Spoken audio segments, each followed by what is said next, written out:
জাতীয় ঐক্যমত্য কমিশন এই নিয়ে আরও জানাতে যুক্ত হচ্ছি সহকর্মী জাওয়াদ মাহমুদের সাথে।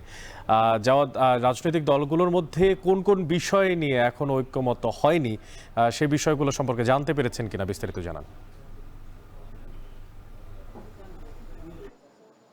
অনেক আপনি যেমনটি বলছিলেন যে দশম দিনের মতো রাজনৈতিক দলগুলোর সাথে জাতীয় ঐক্যমত্য কমিশনের বৈঠক চলছে। এটি মূলত দ্বিতীয় দফার বৈঠক এবং আজকে আলোচ্য সূচিতে যে বিষয়গুলো রয়েছে যে উপজেলা পর্যায়ে যে অধস্তন আদালত সেটির সম্প্রসারণ, সংসদে নারীর প্রতিনিধিত্ব অর্থাৎ এবং আরেকটি বিষয় যেটি রয়েছে যে জরুরি অবস্থা ঘোষণা।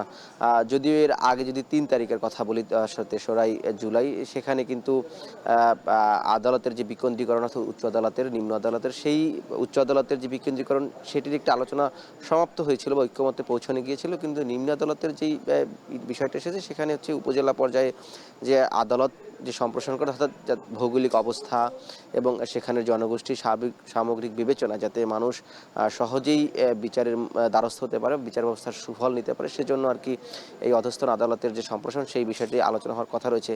এবং আরেকটি যেটি বিষয়, এবং এটি নিয়ে মূলত আরেকটি যেটি বিষয় বলছিলাম যে জরুরি অবস্থা ঘোষণা, যদিও সেটি সংবিধানের আর্টিকেল 141 অর্থাৎ 141-এর ক, খ, গ অনুচ্ছেদে রয়েছে, সেটি আবার এর আগে আলোচনা এসেছে এনসিসির সাথে সংযুক্ত। যেহেতু এনসিসি নিয়ে এখন আলোচনা হচ্ছে না, তো পূর্বের অভিজ্ঞতা থেকে বলা যাচ্ছে যে সেই আলোচনাটি আজকে আসলে হবে কিনা সেটা হয়তো পরে দেখা যাবে।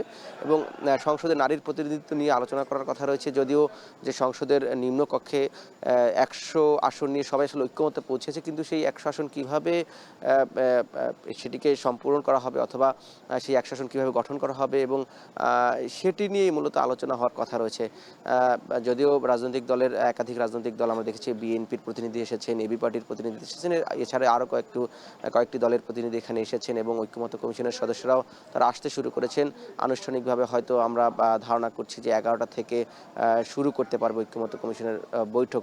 কিন্তু যখন আলোচনা মূলত শুরু হবে তখন হয়তো বলা যাবে, যেটি বলছিলাম যে 3টি এজেন্ডা মূলত আজকে রাখা হয়েছে, কিন্তু পূর্বের অভিজ্ঞতা থেকে যেটি আমরা দেখেছি যে কোনো দিন হয়তো একটি এজেন্ডা নিয়ে অথবা সর্বোচ্চ 2টি এজেন্ডা নিয়ে কথা বলার সুযোগ হয়েছে বা রাজনৈতিক দলগুলো ঐক্যমত্য কমিশনের সামনে কথা বলার সুযোগ পেয়েছেন।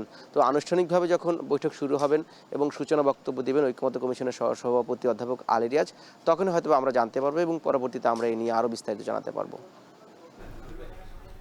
জরুরি অবস্থা ঘোষণা, উপজেলা অঞ্চলগুলোতে অধস্তন আদালত সম্প্রসারণ এবং নারী যে সংসদ সদস্য সেই আসনগুলো সম্পর্কে রাজধানীর ফরেন সার্ভিস একাডেমিতে দশম দিনের মতো চলছে ঐক্যমত্য কমিশনের ব্রিফিং। সেখান থেকে যুক্ত ছিলেন সহকর্মী জাওয়াদ মাহমুদ।